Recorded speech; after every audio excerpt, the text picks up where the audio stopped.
Anda masih bersama kami di CNN Indonesia Connected. Banyak orang yang masih mencoba untuk memahami bagaimana sih mengenali dan juga melawan COVID-19 atau virus corona. Bagaimana mencegah, mengobati, antisipasinya akan saya sampaikan, coba saya sampaikan secara detail, secara rinci melalui data serta rumusan dari cnnindonesia.com yang akan saya tampilkan kepada Anda. Jadi sehabis dari sini kalau masih kurang jelas lagi boleh ya ke cnnindonesia.com. Yang pertama, coba yang paling penting adalah bagaimana sih sebenarnya mengenal virus corona ya. Mengenal virus corona sebenarnya istilah ini merujuk pada virus yang sering ditemukan menginfeksi binatang dan bisa menyebar ke individu atau manusia ya. Virus corona pertama kali muncul atau ditemukan waktu itu di Wuhan di Tiongkok yang merupakan jenis virus corona ketujuh yang menginfeksi manusia.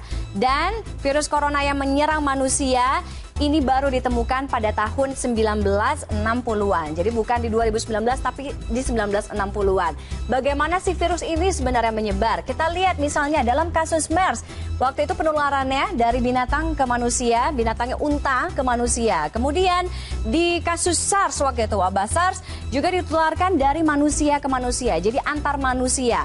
Nah, di kasus COVID-19 atau virus corona, ini dugaannya ditularkan dari binatang atau hewan ke manusia. Binatangnya ini sampai sekarang juga masih menjadi pertanyaan besar, yaitu diduganya adalah ular atau juga kelelawar. Nah, penularan dari manusia ke manusia lewat droplet atau partikel air liur ketika si penderita mengalami bersin atau batuk, ya.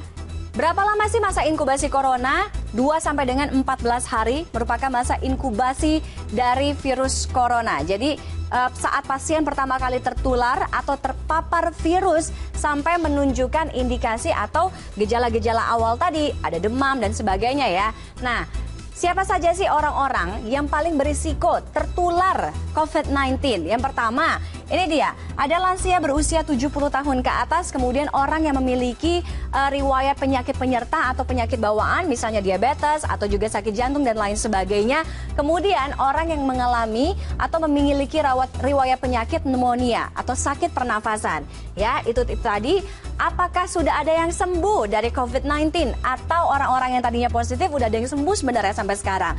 Sampai dengan awal Maret, banyak sekali yang sembuh. Lebih dari 51.000 orang dari total 92.000 lebih penderita sudah dinyatakan sembuh. Artinya lebih dari 50% sudah dinyatakan sembuh. Tapi jumlah pasien sembuh bertambah setiap harinya, kita harapkan tentunya juga yang ada di Indonesia. Lalu, kita tahu beberapa waktu yang lalu WHO juga sudah memberlakukan status pandemi global untuk COVID-19. Ya, ini jadi pandemi atau wabah yang meluas ke berbagai negara, tidak hanya satu benua tapi beberapa benua. Nah, kriterianya adalah virus pertama menyebabkan kematian. Penularan virus dari orang ke orang terus berlanjut tidak terkendali dan virus hampir menyebar ke seluruh dunia. Itu tadi mengenal awal virus corona. Nah, mencegahnya seperti apa? Yang pertama gampang banget, rajin-rajin cuci tangan ya. Jadi sekarang kalau misalnya biasa cuci tangan kalau makan aja, sekarang sering-sering cuci tangan. Minimal 30 menit sekali, 1 jam sekali kalau Anda beraktivitas cuci tangan. Kalau misalnya nggak memungkinkan cuci tangan, bawa deh hand sanitizer ya. Hand sanitizer taruh di kantong, taruh di tas, di mana aja. Tapi harus ada minimum atau minimal kadar alkohol yaitu 60%. Yang paling penting juga adalah social distancing. Jadi social distancing, jaga jarak antara satu orang dengan orang yang lain. Kemudian jangan menyentuh bagian muka, misalnya hidung. Kemudian habis itu mulut, mata dengan tangan Anda. Ya, coba dihindari hal-hal itu. Kalau masih kebiasaan, coba deh jangan. Kemudian ketika bersin, etika bersin yang batuk dan benar seperti apa sih? Jadi kalau misalnya udah tahu lagi batuk atau lagi flu, lagi suka bersin-bersin, jangan sembarangan gitu. Jadi kalau ada etikanya juga.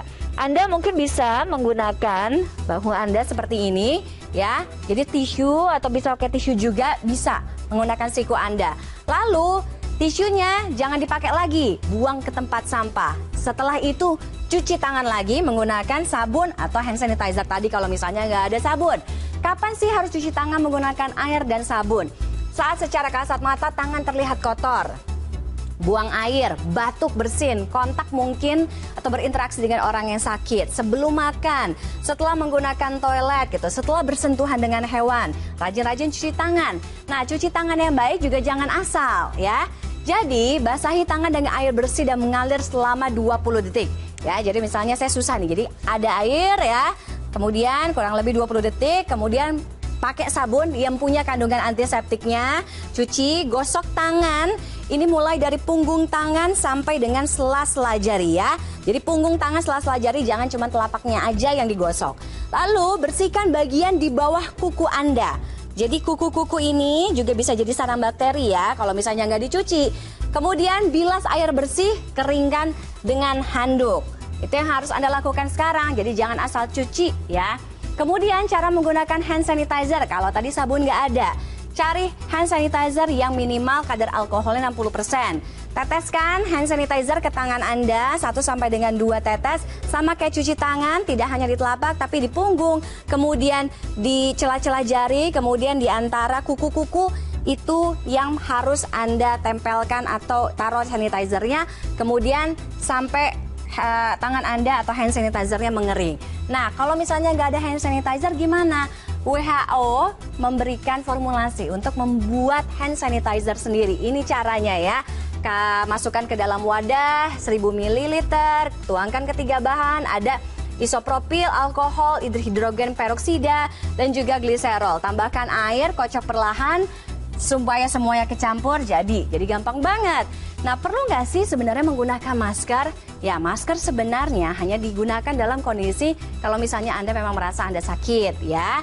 Itu harus Anda gunakan. Atau Anda hanya perlu masker saat menangani pasien yang punya gejala COVID-19. Yang paling penting, jangan gunakan masker lebih dari 1 kali. Ya, jadi juga ada masanya paling 4-6 jam, habis itu ganti dengan yang baru. Buang, habis setelah itu jangan pernah ditaruh di mana-mana, takut orang lain pakai. Kemudian bagaimana dengan barang-barang? Belum diketahui pasti berapa lama virus bertahan sih sebenarnya di benda mati. Diperkirakan sih nempelnya beberapa jam. Tapi virus bisa dibersihkan dengan disinfektan sederhana. Makanya sekarang semprot di mana-mana disinfektan. Cara menjaga imunitas tubuh, makan makanan bergizi, buah, sayur, tidur istirahat cukup, air putih, semuanya campuran jahe, lemon, semuanya harus terpenuhi ya. Apa yang harus dilakukan kalau Anda ada di tempat terbuka?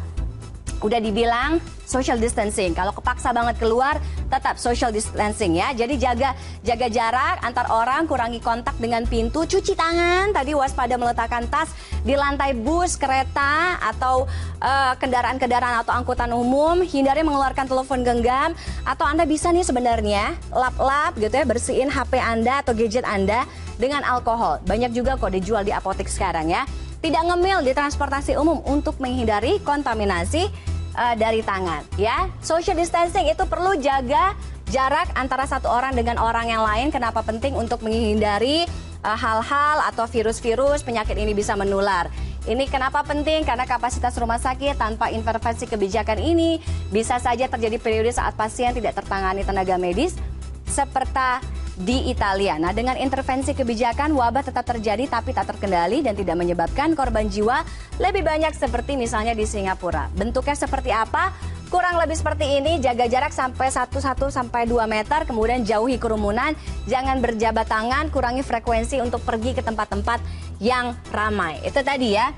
Berikutnya, cara mengobati corona itu seperti apa sih? Gejala orang-orang yang terkena virus corona atau COVID-19. Yang paling umum sih kalau misalnya Anda mengalami demam, kemudian batuk, ada sakit kepala, dan yang paling penting sesak nafas. Tapi sesak nafasnya yang berat banget, yang nggak biasa. Nah, hanya sedikit pasien COVID-19 yang melaporkan katanya ada sakit tenggorokan, flu atau pilek, bersin-bersin, kemudian ada juga yang muntah-muntah.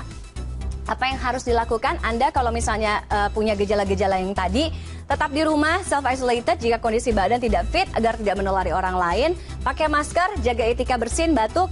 Hubungi hotline Kemenkes, ada nomornya 021 521 0411 dan 08 12 12 12 3119. Kasih tahu lengkap bagaimana kondisi fisik Anda, kemudian riwayat perjalanan Anda seperti apa, kemudian nanti petugas medis atau pihak rumah sakit, pihak yang berwenang akan mengarahkan Anda untuk mendapatkan tindakan yang tepat ya. Itu tadi, kita lihat perlukah membatasi perjalanan ke luar negeri untuk mengantisipasi corona?